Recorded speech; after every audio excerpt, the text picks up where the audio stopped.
Good evening and welcome to Gana shot. Gana shot में आप सबका स्वागत है। Today we're heading into the Casa and Gana Shot webinar on China-Pak collusion and India's options. I have with me a very illustrious panel who's going to weigh in all these issues. As you can see on the screen, clockwise, I have General Gautam Moorthy, General Nariman, Ambassador Ashok Kantha, General Bhatia, and Mrs. Antra Ghoshal Singh. Now, they don't need introduction because they are absolutely great scholars and watchers of China. And they've played very important roles, representing government of India. They're still publishing and they're very sought after. We all know that we've just finished coming out of Op Sindoor and that, there are a lot of issues involved.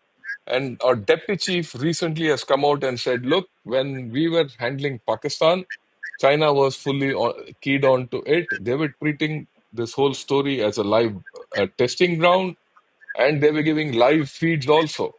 I mean, that was just the icing on the cake. We all knew right from beginning that China was supporting Pakistan through and through Op Sindoor. There is no doubt now that this collusion has gone to a higher level. Just yesterday, the PLA Chief of Air Staff was with the Pakistan Air Force chief, right? And what they discuss, we don't know. Definitely, we generally know what they should be discussing about not only exchange of training, operational issues, and new aircraft, and armament and all that. So you see, things are happening, not only incrementally but at great pace. So, what are our options is the big question. And that is what we're going to weigh in on. And without wasting much time, I'm first going to invite General Gautam Moorthy. Sir, your views on this whole story as to where China-Pak collusion is going and what are India's options. All yours, sir. Thank you, General Shankar. Good evening to you and to my respected fellow panelists. Good evening to your viewers. This is CASA's 81st webinar. And on 9th April last year, 2024, CASA held its 50th webinar. And what was the subject? China-Pak collusion. In that webinar, what clearly emerged was that Pakistan is the epicenter of terrorism, and support from China has only emboldened Pakistan, and specifically the Pakistan army. For the deep state, the policy of terror and talks has been a strategy against India. Also, Pakistan and China have managed to create an environment of insecurity for us. China's crucial support Sir, 1 minute. in I'd request everyone to mute your mics because there's a resounding thing coming, right? So China's crucial support to Islamabad in the conventional domain, nuclear domain, ballistic missile program, it's just continuing unabated. And in that webinar, what we stated is that while the two front threat has been acknowledged by our Indian military commanders, by our diplomats, by scholars, commentators, the country's political leadership has publicly stayed generally silent on the matter, other than a few remarks here and there. It is time, perhaps, I feel that India publicly raised its concerns with China. The main interest that China has in Pakistan is firstly to preserve Pakistan as a viable military competitor to India, using it not only in the military domain but also using it to contest India's rise to power in its own right. It obviously wants to use Pakistan as an overland trade and energy corridor, with CPEC being the flagship of China's Belt and Road Initiative that we've discussed at great length with General Shankar, and also use Pakistan's cooperation in trying to sever the links between Uyghur separatists in Western China and Islamists in Pakistan. Their recent recognition of the Taliban regime in Afghanistan is a pointer in that direction. Pakistan has been a staunch supporter for China in the OIC, fending off any anti-China sentiments, both with reference to Chinese atrocities in Xinjiang, and both countries, as we know, support each other in the UN. In sum, Pakistan is at best a tool in the Chinese grand strategy of becoming a world superpower by 2050. By creating dependence in perpetuity on China by way of land, unpayable loans, infrastructure development, industries, weaponry, space, China is totally subservient and beholden. I mean, Pakistan is totally subservient and beholden to China.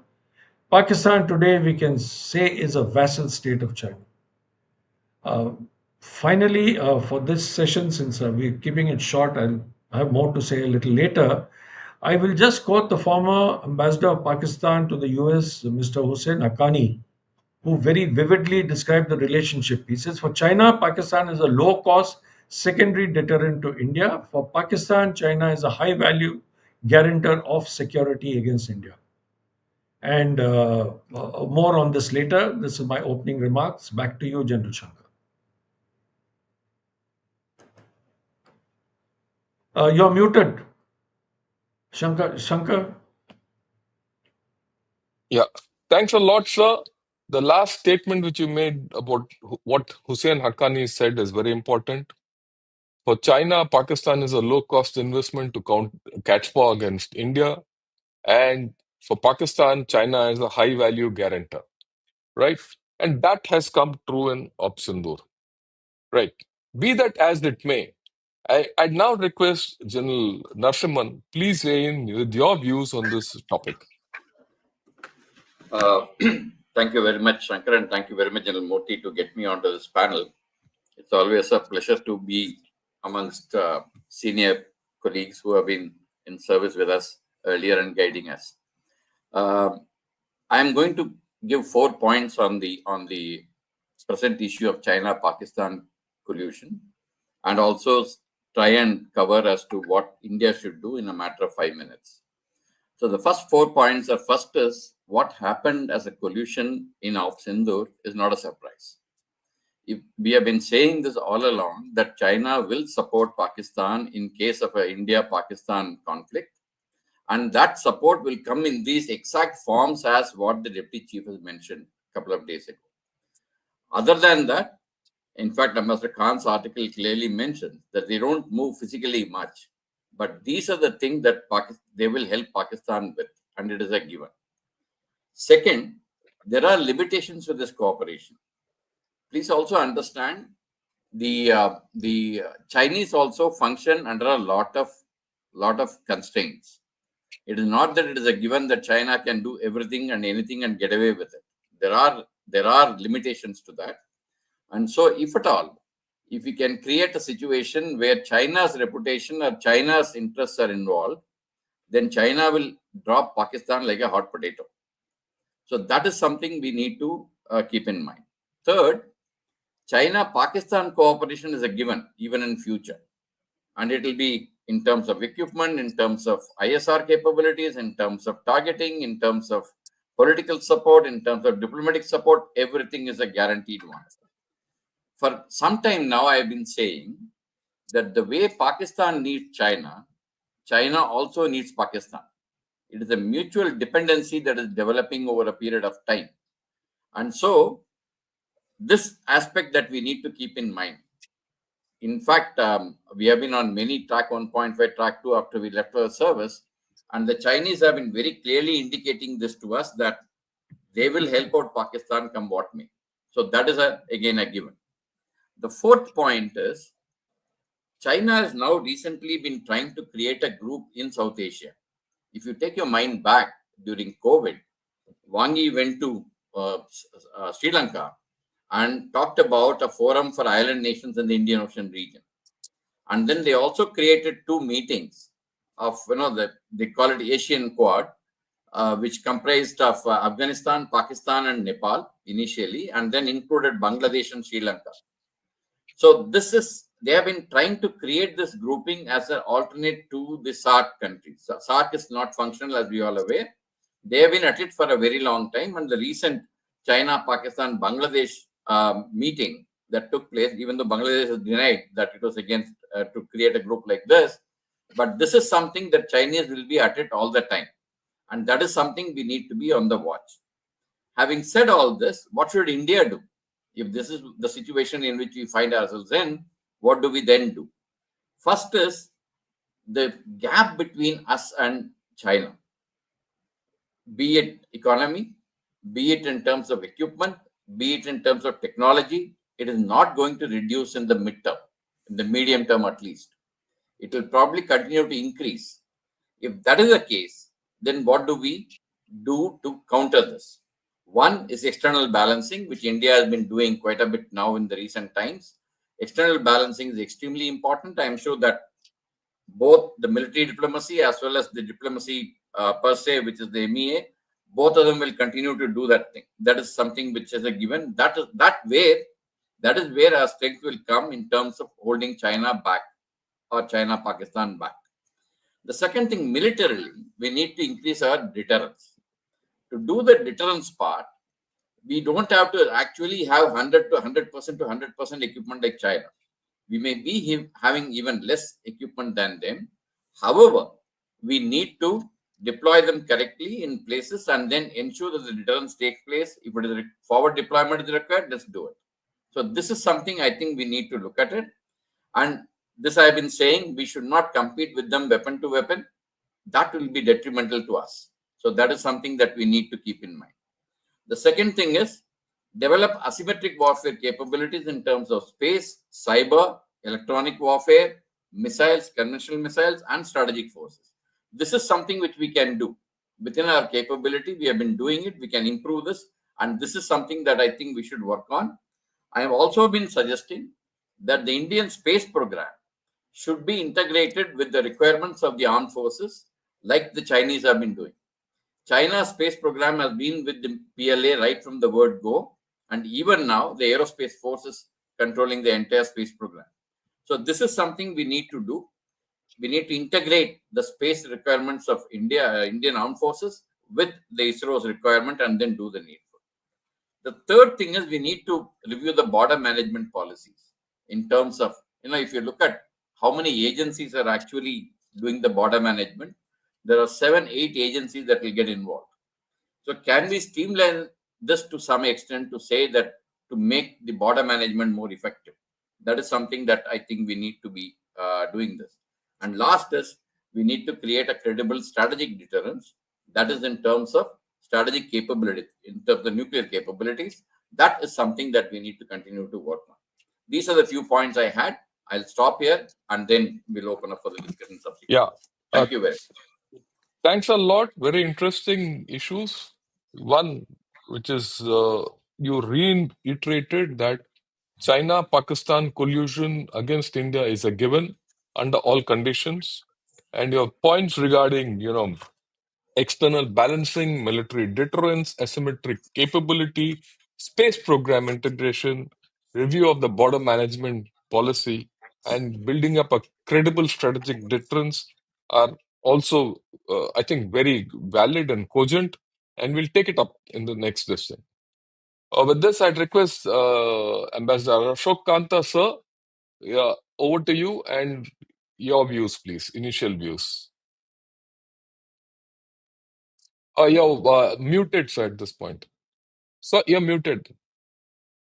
Unmute yourself. Yeah. You have to unmute yourself. Yeah. I'm unmuted now. Can you hear me? Yes, you're okay. Yeah, I can hear you. Yeah. Thank you. Well, thank you, General Shankar, for inviting me to participate with old colleagues and friends. Like General Nariman, I also make 4 points. First point is basically reiterating that China-Pakistan strategic nexus is one of the most durable strategic relationships in the world, spanning over 6 decades, and very, counterintuitively, ebb and flow in Pakistan's relations with USA do not quite affect this relationship. So both USA and China have shown a great degree of resilience in giving space to each other in Pakistan. That's one. Second point I would like to make is that during past decade, the relationship, especially strategic dimensions, have been broad-based and acquired new dimensions. One, for the first time, China started investing with CPEC in economic development and stability of Pakistan, something which had not happened earlier. And despite all problems with CPEC, this will continue. This is flagship project of Xi Jinping, so this will continue. Second, geopolitical rationale relationship has developed beyond India-centric objectives. I think this is something we tend to ignore. Of course, shared antipathy towards India, desire to keep India off balance is a strategic clue, bringing China and Pakistan together. But they hold to other areas where they have utility for each other. I'll not go into detail, but we can discuss it later. Third, military cooperation has become more sophisticated, both by way of provision of defense hardware, co-production defense hardware, joint exercises. For instance, recent years, 80% of Pakistan's armed procurement has been from China, and we saw during Op Sindoor, uh, kind of interoperability which has developed and which has been homed at least since 2011, the Shine series of exercise started. Fourth, nuclear cooperation has continued. Earlier, of course, it was very important when China provided all kind of support, covert and overt, to Pakistan. But even now, they are helping Pakistan acquire sea leg of nuclear triad. Through Babar 3, sea-launched cruise missile and Hangar class submarines, and also civilian nuclear cooperation has continued. And finally, there's expanded presence in POK, which has happened. Third point I would like to make, and here it's really sort of building on what was said earlier. Op Sindoor marks a new stage in development of China-Pakistan nexus. If you compare Op Sindoor with what happened in 65, 71, and 99, for the first time we had battlefield collusion between China and Pakistan. And we are in fact moving towards a situation where instead of two-front war, it will be an extended theater with Pakistan, with China being an ever-present factor, at Deputy Chief Army Staff brought out. And this was visible in many different ways, not only in terms of deployment of advanced Chinese origin systems, but the way China helped integrate, you know, J-10C fighters, PL-15 beyond visual range missiles, HQ-9 air defense system, along with Area ISAP 2000 Swedish system, which was quite remarkable. Here, in fact, there was a very interesting podcast I was listening to yesterday, Economist podcast, Drum Tower, makes this point that for the first time, there is support by China to Pakistan in its skill chain. And they compare it with what happened in Ukraine, where UK and France provided equipment, but the USA did not back up with the requisite ISR support, so made the equipment less effective. But China, went the whole hog to provide support. So we have a new normal in terms of relations between China and Pakistan as we carve out larger space for conventional operations against Pakistan. China and Pakistan will also double down on creating new normal in their battlefield coordination. And already Pakistan has talked about acquiring fifth generation J-35 stealth fighters, KJ-500 AWACS, and HQ-19 ballistic missile defense system from China. So increasingly, China will try to plug the loopholes in Pakistan's defense establishment. Now, here, next point I would like to make, fourth point, is what should be India's response. Diplomatically, we have in the past been rather shy of linking China-Pakistan nexus with process of normalization or progression of India-China relations. I think we cannot maintain that. Given the changed nature of battlefield collusion between China and Pakistan, I think we have to signal to China suitably that there'll be a cost in terms of program movement towards normalization relations between India and China if they go down this road. Not that they will change their posture, but I think this message needs to be conveyed. Second point is that we'll have to develop asymmetric pressure points. And these pressure points can be South China Sea, where we have changed our policy quite a bit. In fact, in recent years, it can be, POK, where Chinese companies operating there can be prevented from, from operating Indian market. We have already fine-tuned our Tibet policy since 2009. We have not reiterated formulation of one China policy. Third, our response to Pakistan, I think we have to be careful.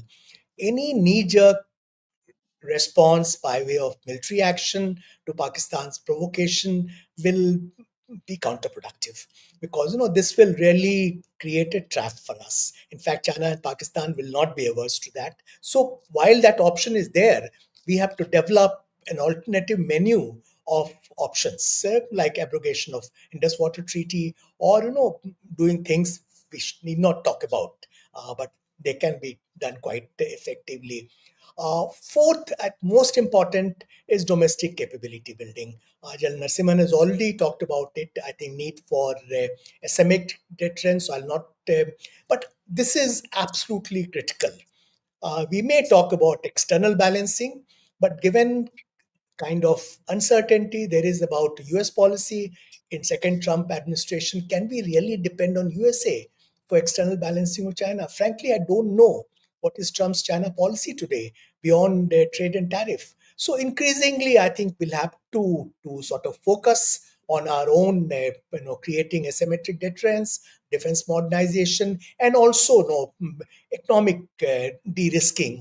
Nirbhar Bharat, infrastructure development, border management policy, General Nariman talked about, and credible strategic deterrence. I think this is something which is ignored.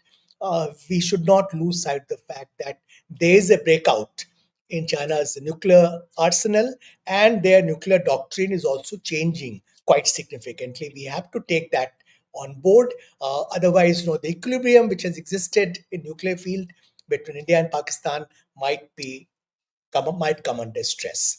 So these are some of the points I wanted to make. We can have more discussions later. Yeah, thanks a lot, sir. I think you made some very, very valid points and very interesting points. The most interesting point is that, look, we tend to forget that the durability of this relationship between China and Pakistan, it is not only durable, it is quite elastic, and it snaps back when needed for both of them. At that point of time, they're always together. That's something very important. And the issue which you made, which we need to really think hard, is that their geopolitical objectives are beyond India. And Pakistan is part of the game to piggyback on China to get a greater heft in the North Arabian Sea and in the Gulf areas and things like that. How successful it will be is a point. But generally, Pakistan enables China to get two ocean access. And that is virtually the precursor to being a superpower in terms of what Kaplan had said. But I leave it at that at this point. We could discuss it some other day. Right. And a whole range of issues which you have said that what India can do. Generally, what General Nariman and what Ambassador Kantha has put across is quite cogent. If you put these, I'm sure the other two speakers also will speak on the same lines. But I think a very important point, 2 points which have come out is India has to be more asymmetric in its attitude. We've been so far symmetric.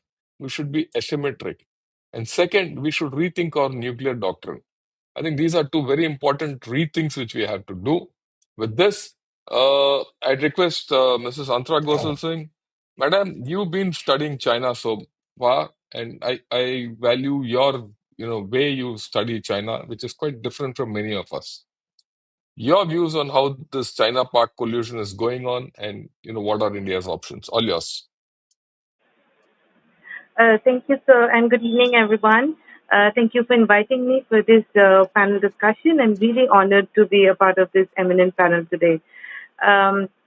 So, of course, the recent statement by our Deputy Chief of Army Staff on China's role in during Operation Sindoor, it has brought back the China question.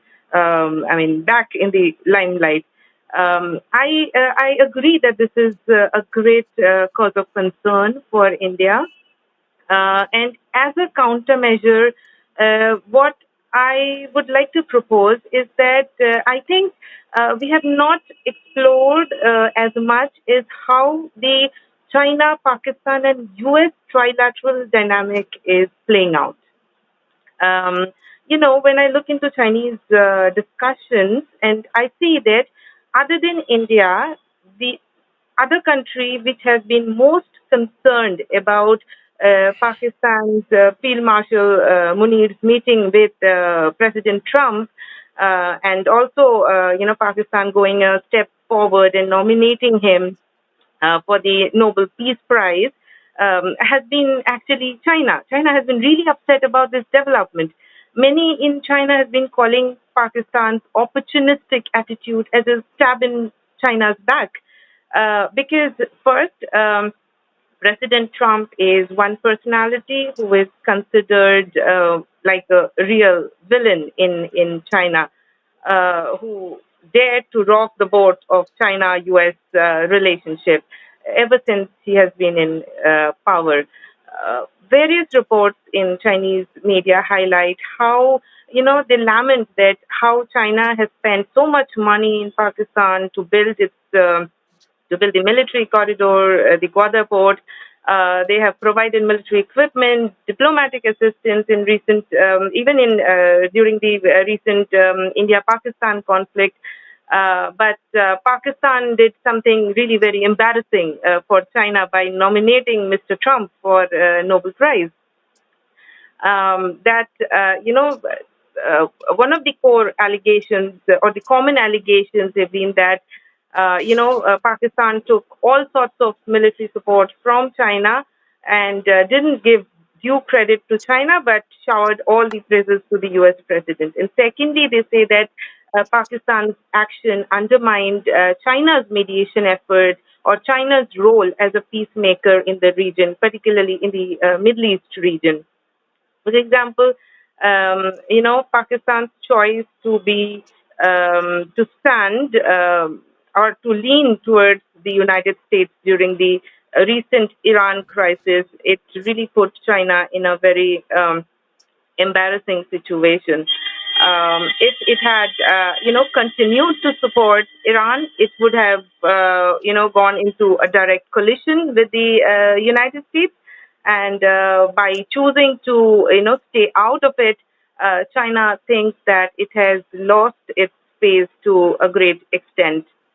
And in any case, even during the India-Pakistan conflict, China really worked overtime to mend ties between Pakistan, Afghanistan, and Iran. They were really concerned that the Iranian foreign minister was visiting India when the conflict was going on with Pakistan, and also certain diplomatic overtures by the Afghanistan from the Afghanistan side also caused concern within China, and that's why they took a lot of pain in bringing these countries together. But Pakistan's stance again, created complexity for Chinese measures, and many called Pakistan's betrayal as a wake-up call for China that interest is before friendship. So I will end here just with a simple question that for all the panelists, in fact, do you think there is a scope where we can use this complex dynamic between China, Pakistan, and the U.S. to our interests? In conveying our message to China that Pakistan is not really as trustworthy as it thinks, and by supporting Pakistan as much, it jeopardized the budding, positivity that was there in India-China relations. So I'll end there. And I'd be happy to know your comments on this. Thank you, sir. Yeah, thanks a lot, madam. Yeah, I think you brought out a very interesting aspect of China-Pak-US dynamics and how they put some strain between Pakistan and China. Uh, but my own view is like the Pakistan-China relationship is quite elastic. It snap back to normal any day. And Pakistan is a past master at it. Pakistan, I mean, to put it in context, Asim Munir is called the deceiver. And this tag of deceiver is not new. He's had this tag of deceiver for a long time. So if you see, his whole story is deceiving everyone. So that's a different thing we'll see. But the interesting thing which you brought out is that there is scope for us to do something about this dynamic, which is a little unstable. But do we have the tools for it? And if we have to do, what are the tools we have to develop? That's a $1 million question. We'll see it in the next round. So with this, sir, General Bhatia, sir, your views on this whole show. Jai Hind, and thank you very much. Always great to be on a panel with such esteemed China experts, the leading experts on China, basically. And thank you, Kasa. Thank you, Ganesh Shot. Giving 4 points each reminded me of Gang of Four, 1976, when China was very famous for Gang of Four. So I'll also stick to about 4 points only. Firstly, I don't know why we are surprised by collusivity between China and Pakistan. We should have expected that. We should have accepted it, and we should have planned for it. And I will go one step further. Why we call it collusivity? It is Pakistan-China collaboration. There's a difference between collaboration and collusivity. And why I'm saying that is important to understand that. And I will just read out a very basic difference. Collaboration is constructive, mutually beneficial, process where individuals, oblique teams work together towards a common goal, often with communication and shared responsibility. Collusion, on the other hand, involves secret or unethical cooperation, typically with the intention to deceive or gain an unfair advantage, often violating rules or agreements. So I see it is more of a collaborative approach between China and Pakistan, and we had catered for it. We've been talking about it for ages, and I think on Ganesh Short we spoke about it, that let's shift from collusivity to collaborative. Because if you do not understand what China and Pakistan are going to do, they have not shared interest. If you look at that national, till no, no, 99 was different totally. 71, 60 were different. Today, China is invested into Pakistan and they want, and this one covered earlier. However, having said that, we should also we're looking at options. So, what are the options with us? One, China respects strength, builds strengths. Raise costs for Pakistan, been covered earlier. China got vulnerabilities. We should start looking at China's vulnerabilities. One of the vulnerabilities, China's 3 Ts: Tibet, Taiwan, East Turkmenistan. Why should we not look at it? If there is asymmetry, fine. But every time, if China respects strength and we seem weak, we'll always be, we're paying the cost for China. Then we always get taken by surprise. I'm reminded of Bollywood movies where the hero gets beaten up first and then he goes and beats up everyone. Whether it was 2020 Galwan or whether it was Sindhu or it was Kargil or 62 for that matter. So I think we should build our own ISR capabilities and we should invest. There is asymmetry between China and India, and technology asymmetry is there. I think we have to get structure and systems. We cannot be talking about it. We have to invest into organizations and structures like DARPA, which are made for India.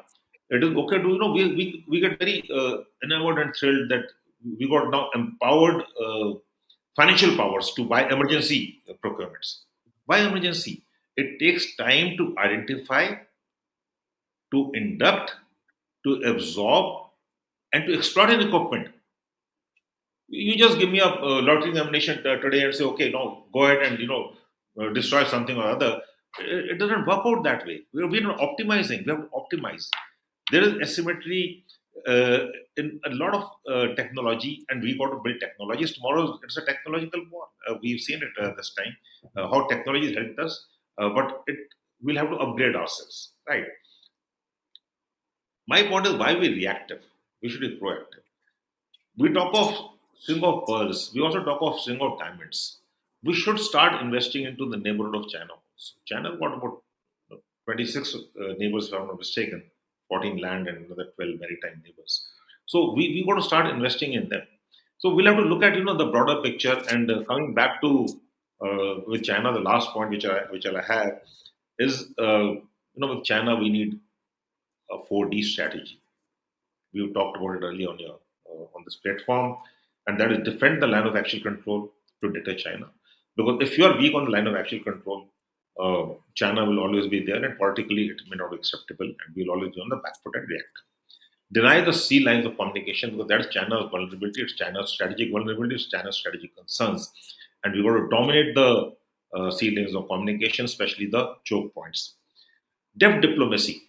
I think we have on the panel Ambassador Kantha. We have to have diplomacy, bind to balance with the with nations where the convergent boundaries of interest. If China has got also vulnerabilities, and we have to bind to balance. Well, I know U.S. Trump transactional and everything is fine, but we'll have to look at Quad is on ventilator. I'm not too sure, but yes, there are problems with Quad. And the last, of course, deny space in the neighborhood. Our neighborhood first policy is just not taking off. It's in shambles, if I may say so. And that is where the concerns are. So we'll have to look at it. And the last bit that I would like to say is our China policy should be reviewed. But when you review the China policy, it should not be anti-China. It should be pro-India. Please understand that the difference between anti-China and we keep bashing China, especially in the media and the narratives and all. Never underestimate your adversary. I will not say me. Never underestimate your adversary, and especially when there is a collaboration and there's a congress of interest and convergence of interest between China and Pakistan. I'll end out there. Thank you. Well, thanks a lot, sir. As usual, very erudite way you put it. We have to now start looking at China-Pakistan collaboration rather than collusion. You just reminded us of all that. And the importance of treaties, which we've discussed, Tibet, Taiwan, and Turkmenistan. We have to invest more in these. And then the 4D strategy, about which we have spoken. And I suppose we need to have another discussion on these very issues of 3T and 4D. One of these on a one-to-one. We'll do that sometime next week. Right. Now that we've got a good idea, China-Pakistan collusion is here to stay. The dynamic with USA and the instability which it induces is here to stay. Right. And we have to do something, whatever we have to do. I have a few questions, and then I'll take these questions from what you all of you have come out with. Okay. The first thing is, yeah, I'd like to ask General Narasimhan, what do you think we have, what are the leverages we have with China? What do you think we have what are the vulnerabilities they have? What are the limitations? Because you spoke of limitations which China has. Whether it's limitations, vulnerabilities, and what are the leverages we can build up, if you could throw some light on it. And, especially in the China-Pak nexus, the way you're looking at it and how it is. Your views. You're muted. Narsi, you're muted. I'm unmuted now. Right. Yeah, you're Can I unmuted. also add a couple of points from what the discussions came up? Please. And all of you could add a few points to whatever it is, and there's no embargo on that. This first point about Pakistan's acquisition from China. J-35, there have been doubts thrown on by their own defense department, Pakistan's defense department, that they're not going to procure J-35. So there are still issues pending, but however, equipment will come from China. 80% of Pakistan's equipment is there, but the futuristic kind of procurements, whether China would like to give it to Pakistan, is something that we need to have a little bit of caution on it. The second is the external balance. When I mentioned, it is not only restricted to US. Please understand there are other countries which have got leverages on China, and those are the countries I think with whom we need to have a good amount of balancing to be done with them. The third is on the nuclear thing. I didn't say that nuclear doctrine needs to be reviewed. This nuclear doctrine, because of its ambiguity, is giving us a lot of lot of positive effect on that particular policy. I don't think we should do the doctrine, but we need to do the capability. Strategic deterrence capability is something that we need to build. China, Pakistan, US, the question which Antara asked, I was recently in US. I met all the think tanks and I also some members of the State Department. They are all at their wits' end to describe Mr. Trump's actions. We need to look at this. I'm not joking. It's a fact. No, I And agree with you. it is a fact. And the thing is that what the administration is looking at India and others is probably a little different from what Mr. Trump is looking at. So this will play out at some point in time. Notwithstanding that, how do we do this to our own interest? Just now I was reading, President Trump has said he is going to impose 500% tariff on us in case we import oil from Russia. Okay, so these are all things will keep going up and down. But please don't forget the permanent interest that US has got.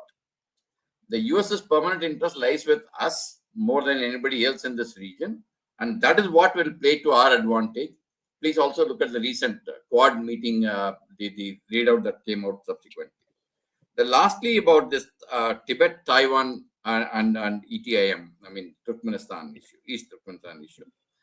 We need to approach this with caution. I know that these are leverages that we can have, and in the recent past, I am sure many of us would have noticed the way His Holiness Dalai Lama's birthday was celebrated, people participated, the statements that are coming out. Off and on, we have been doing this, but with caution. I think we need to be cautious about this and not go gung-ho on it. That is another thing that we need to be looking at. The other thing about the leverages and the vulnerabilities that you talked about, as far as what we have. One of the biggest leverages we have is the ideology with which Chinese are very uncomfortable with. If we promote a successful democracy that is acting against the interests of the Chinese political system, that is one of the major leverages that we have, and we that is being discussed in Antra will bear me out. This is being discussed in many forums within China, in the media, etc. That is one of the leverages that we have. The second leverage that we have is a relationship of external balances, which I mentioned to you. I'm sure Mr. Kantha also will bear me out on this. In all the meetings that we have, track 1.5, track 2 meeting we have, the first thing they tell us is don't go close to US. That is a leverage you still have. That is something I think we need to keep in mind. The third leverage that we have is the technological capability that we have. We may not have realized the potential of that capability, but the technological capability that we have, they are very well aware of. Even though they are leaders in many of the technologies, they very well know that 80% of the chip design gets done in India. So there are leverages on technology that we can have, which we can leverage. Coming on to vulnerabilities, there are a number of vulnerabilities which you have noticed with China. I mean, I got a full presentation on it. Sometime we can discuss it at some point in time. The problem comes in leveraging those vulnerabilities. That is where you will find a lot of difficulties that come up. We know what the vulnerabilities are, but then you will not be able to leverage them in a manner that you would like to. That is point number one. Point number two, our vulnerabilities. If you look at Chinese writings, China's view of India, if you look at it, in many subjects, one is defense. They feel that we are a weaker defense capability, but having seen the way our armed forces fight on the borders, they have a very great amount of respect for the Indian armed forces. That is one thing that we have. They are actually looking at the political system which they consider to be weak in India, because it gives a lot of these arguments come up with any decision that the government takes, and that they are not very, they are happy with it. We are not happy with it in a manner. So that is the second on the political issue. On the third issue of development that is taking place within India, they feel that we are a weaker nation economically, and the gap between China and India is large, and India will not be able to bridge that gap. They are very clear about it. Even we are clear about it, because the gap is too large in any case. So there are many vulnerabilities like this that they look at us, and they also look at the chaotic kind of caste system that we play around with, the political system that we play around with in the states. They do criticize them in various media outlets that they have. So there are leverages, there are vulnerabilities. On the leverages, exploitation of those leverages is the most difficult thing that we find, and that is something that we have to deal with. Thank you. But thanks a lot for all what you said. I think very important points. Uh, I'll now ask a question to Ambassador Kantha. So, we all talk of great gaps between India and China economically. I'll not talk of militarily because militarily, notwithstanding what everyone has said, I have a completely different view on it. I have a completely contra view on this. Let me put it. I don't think China is ahead of us militarily. And that is why they're worried. And I can prove it, but that's a different story, right? It is just that we don't realize our own strengths. But coming to the economics, there's no doubt in anyone's mind that India has the fastest growing economy, which is at this point of time. And we're going to grow from here on. Equally, the Chinese economy is contracting. They might show 5%, 6% GDP growth every year, but the fact is it is deflating and it is growing down. And going ahead, it will not improve for the simple reason, a very fundamental reason, that their population is decreasing. See, everything depends on your population ultimately.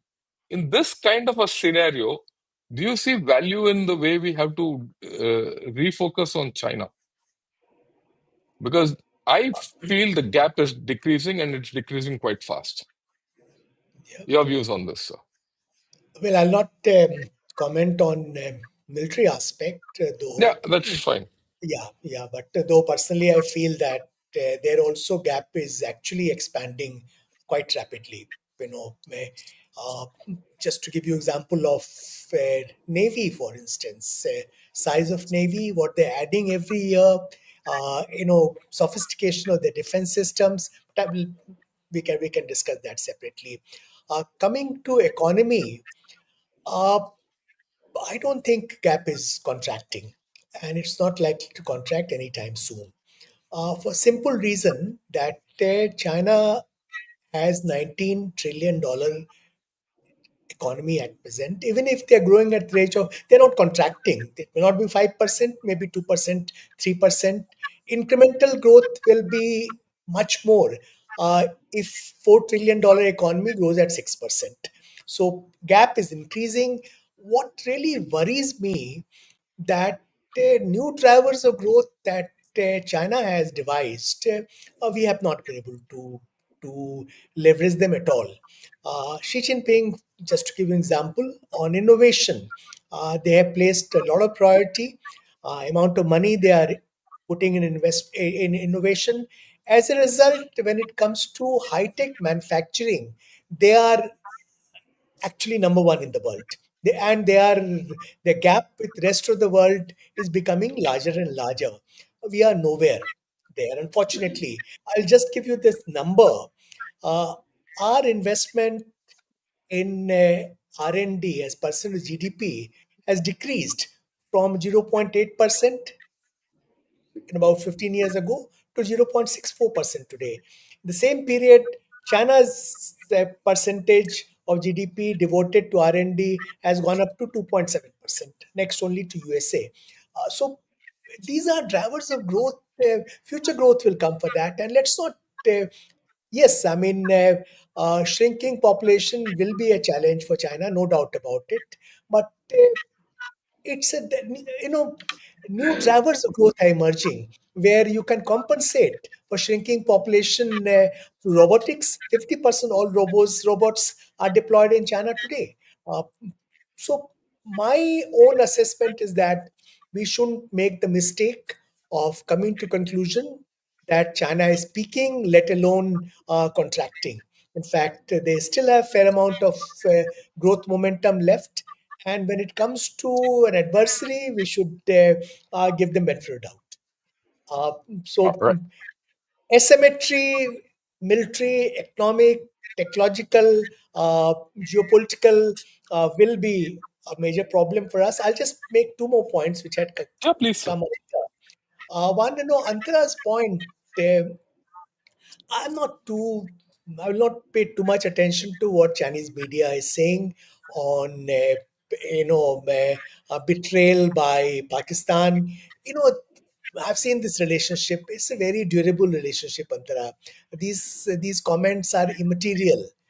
They go by hard-headed assessment. To some extent, in fact, they're very comfortable with U.S. involvement with Pakistan. Pakistan has got 28 IMF packages became possible because of USA. China doesn't want to take on that responsibility. Just to give you an example, so you know, I don't think there is such a contradiction in in Pakistan's relations with USA on one side and China on one side. Chinese may be upset, but they will lump it because the strategic basic relationship is very strong. Secondly, this point about are leveraging three T's. I'll agree with General Narasimhan. Uh, yes, we have created greater ambiguity about our policy, but in real terms, using those T's as leverage, frankly, we don't have much wherewithal for that. And likewise, no, we are struggling with our activist policy at this point of time. We are struggling with the neighborhood policy. Our commerce minister has just described ASEAN as B team of China. Uh, Things are not moving well. So I think there is need for very serious assessment of how we are dealing with China's neighborhood and our own neighborhood. Yeah, thanks a lot, sir. Thanks for your views. Right, you have given a viewpoint which is okay. I mean, I will put it. Let me have. I mean, unless we have a point of view which is different nature, there's no debate on the whole story, right? But I think not only us, the whole world is making a mistake as far as their population is going, because robots don't make a good population. An economy doesn't convert into power if it doesn't, the way it is. And there are other issues, we can discuss it. In my own opinion, I think we are overestimating China and we are underestimating ourselves, but that's a larger thing. Yeah, Antra, your views on this whole thing and your views on how do you see relative to China where we are? Sir, we spoke about leveraging three T's. I will add one B to it. That is the Balochistan issue. I've written about it during Operation Sindoor. Chinese strategic circles were buzzing with what is happening in Balochistan and the security of the CPEC.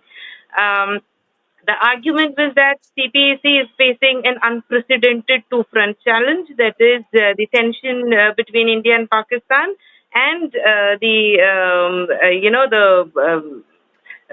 one after another big terrorist attacks happening in Balochistan on the other hand. And in some of the terrorist attacks, some key routes were cut off, and there were some deep impacts on the Gwadar port. There were also news about some leaders declaring independence, which of course didn't get much coverage in international media. But if you look at the Chinese media, they were really very concerned about it. And what I saw was that there was a lot of domestic resentment about the security cost of CPEC going up by leaps and bounds because of um, the security situation in Pakistan. And various reports, highlighted how Chinese companies are now forced to invest huge amounts in hiring security personnel, purchasing security equipment, building protection facilities, and so on and so forth. So that was one thing that I could notice, that there was a lot of resentment regarding that. And the other important point I noticed was that there was this dilemma over how to go about the Balochistan issue. So, if they support the Pakistani government with strong military suppression of the rebels, that kind of stokes a very strong anti-China sentiment among the locals. But on the other hand, if China tries to engage them one on one, then it somehow it upsets the Pakistani government because it undermines its authority on the issue. So clearly, China faces an important dilemma on the Balochistan issue, and it is very concerned how it is going to. If there is going to be a great power competition in that region, we mentioned about how. Pakistan-China relation is very stable. But the competition, the great power competition that is playing in and where Pakistan stands or how it is being pulled in different directions, that is something important I think we should keep a tab on. Because U.S. presence, greater U.S. presence in, say, in Pakistan, in these region, in around CPEC, can complicate things between China and Pakistan. So I think that is one space we should not just dismiss that it's not possible. Maybe we can take a more how do you say? We should watch out, more carefully. So I'll stop there. Yeah, a very important point which you brought out about Balochistan. I remember writing that article. I think it's something which we need to really rethink because it's just not, Tibet, Taiwan, and Turkmenistan. I think we have to start thinking of Balochistan more seriously than we are doing, which is there because it affects both. It affects Pakistan and China together. Uh, so, General Bhatia, sir, I have a fundamental question to you. Do we tackle all, Pakistan separately, China separately, or together? Is there a case for us to say, okay, we'll hold one front and sort out the other, and vice versa? Is there an approach to do that, or we take on both of them, with whatever we have to do, or we are forced to do that in a reactive manner? Firstly about Balochistan, I think as a responsible nation, we don't support it anywhere in the world. Period. Right. Treaties is slightly different. There's some moral support sort of a thing in a very measured manner. But as a responsible nation, we do not support terror anywhere in the world. That's my take. Now, talking of military taking two together, many years ago, on 17th of July 2013, we got a sanction from the CCS to raise attrition forces. Right. It was to it was a raising of 93,270 men means soldiers. Uh, of course, that time we didn't have, and spread over 8 years, 2013. I'm talking. And then everyone said, no, no, the sanction was given to the CCS, funds are not allocated. We raised the 17 core. Loosely we call it Mountain Strike Corps, but it's much more than Mountain Strike Corps. The point is that if you want a Viksit Bharat, you have to have a Surakshit Bharat, right? Without, you can't be Viksit without being Surakshit, and you can't be Surakshit without being Viksit. So you'll have to, go take both together. So today we have a two-front scenario. Another, I would say we have a three-front scenario. I'm talking of a China, Pakistan, Bangladesh axis. If we don't talk about it, we understand, they're competing at national level, fine. But then Surakshit Bharat needs funds. Today, our defense budget is less than 2% of the GDP. And we got security threats which are defined and definite, unlike, USA, which is capability based and all. We got defined threats. Let's face facts. We got China, we got Pakistan, now we got Bangladesh, and we got our internal security threats also. So if we do not invest, if we do not give, and whatever comes to our way, that's also not optimized. Let me be very honest with you. Whatever budgets are allocated, it's not even optimized. So we've got to optimize that to enhance our combat readiness, our operational preparedness, our operational readiness has to enhance. Period. So that is what I'm trying to say. We cannot say, I'll take on both together. Why should I take on both together? There is diplomacy. The nations will only look after their interests. If you look at the core national interests of China and the core national interests of Pakistan, they converge fine. But the convergence also happens to a certain extent. We've got to make sure that we do not reach that stage where we have to take both together. Because this is not so, it's not going to be so easy. So raise costs for Pakistan, build relative strength against China, deter China, and for that we need a lot of monies. We're talking infrastructure is coming up. It's little too little, too late. Ask Jan Narasimhan when we built the road to Dokala, and that was Supreme Court orders, and I'm talking on open forum today that you can't build in that environmental clearance is not there and all. And we decided to build it. And it came in handy in 2017 when Dolan happened. And they changed the name of Dolan to Doklam also. Right. So what I'm trying to say is that let us plan to make sure that we do not have to face the two-front war or two and a half or a three-front war at the same time simultaneously. So that is the challenge. And for that, you need capabilities, you need to enhance capacities, and you got to demonstrate that. That's what I talk about. China is a military power, it's a technological power, it's an economic power, it's a geopolitical power. You just can't, just say we'll take on China, we'll take on Pakistan. We have to understand our limitations. Right? And we got to invest in capabilities. We are talking infrastructure development. We know the infrastructure development. We still have the ILP, inner line permits. Why should I have inner line permit? Tell me. It's our territory. Any Indian citizen should be able to go out there. Then Narasimhan covered that. We need to integrate everything. It's our territory, basically. We got to say it loudly. So what I'm trying to say is we got to make sure that we do not come to that stage where we have to take on two fronts together.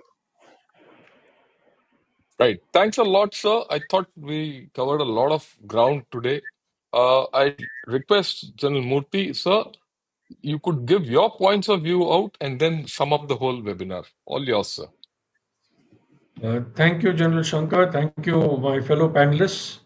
It's been marvelous listening to all points of view. So I'll quickly run through what we should do about this collaboration, collusion, this friendship, or whatever you call it. Firstly, as General Bhatia said, completely go with him. You have to strengthen your military preparedness. You have to strengthen your deterrence. You have to upgrade your AD systems, ISR capabilities. General Narasimhan mentioned. Completely agree. We must invest in our technology. Atmanirbhar Bharat. This is the time. And we saw how Atmanirbhar Bharat played out. Anyway, our media, of course, hypes things, but focus should be there. Drones, satellites, cyber capabilities. You have to reduce your vulnerabilities on foreign supplied systems. Then is focus on multi-domain operations. Develop doctrines for integrated multi-domain warfare to counter this cyberspace. We've also said regional deterrence is a must. You have to maintain an escalation dominance. Continue this high impact military responses to cross border terrorism. We have to signal that any escalation will be met with decisive action.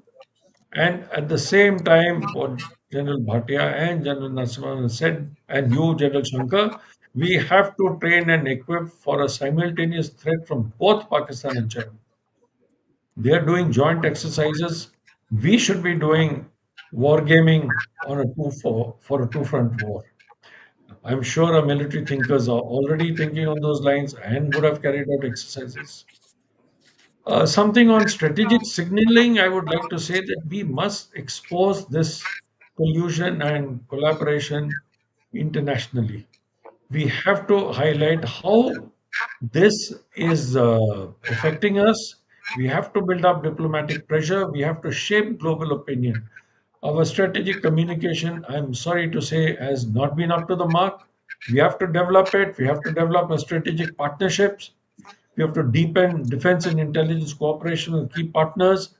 As General Narasimhan brought out, there is a divergence of views in the US from what the president says and what the establishment says. Well, it's got to be there. We have to deal with it. We have to develop our strength with France, Israel, and other Quad countries.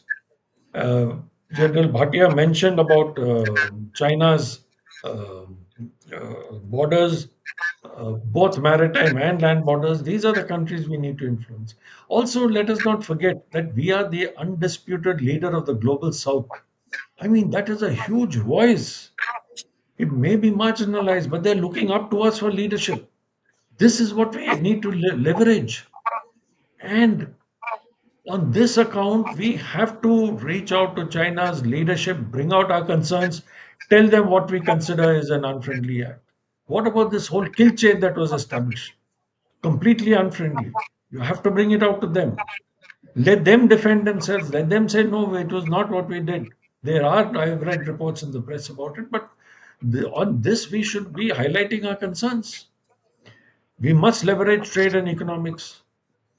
We must continue to leverage the Indus Water Treaty to see that we're not disadvantaged. Let Pakistan go running to China.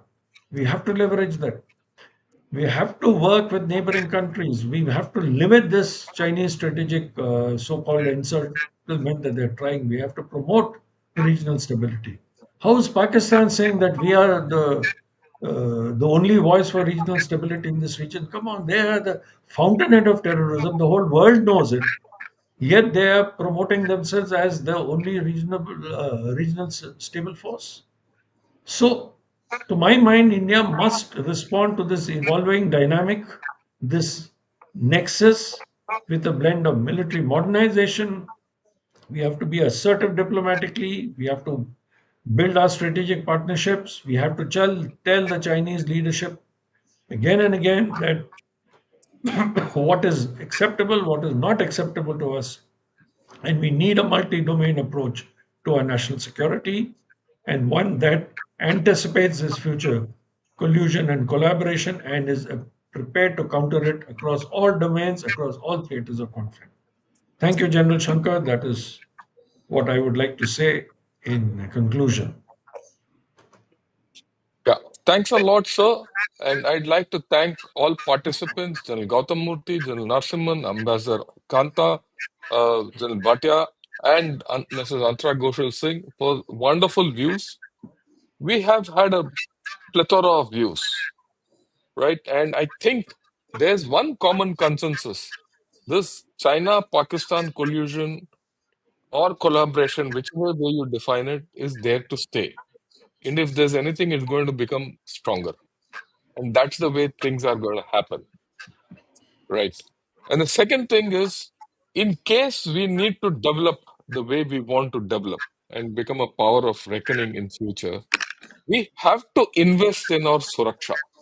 A Viksit Bharat needs to be Surakshit Bharat, which Yes. General Vinod Bhatia had mentioned.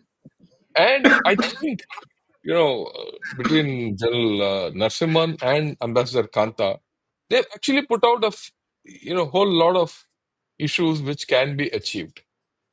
And from General Bhatia's very clear enunciation, which we've been discussing, we have to look at things differently, right? Unless you have a strong fist, you can't show the iron in a velvet glove also. You need to have a strong fist and that velvet glove, and that's where we have to go further. And we have a lot of options. We are not bereft of options. We have plenty of options. I'd like to thank all of you once again. Thanks a lot for joining us in this webinar, and you made us all that much more, more knowledgeable about how to deal with China-Pakistan nexus. Thank you. Good evening, and Jai Hind to all of you. Thank you Thank very you much, all Jai. very much. Thank Thank you, you, sir. Jai Hind, and Thanks thank a you lot. to your Thanks to viewers everybody. for the patience.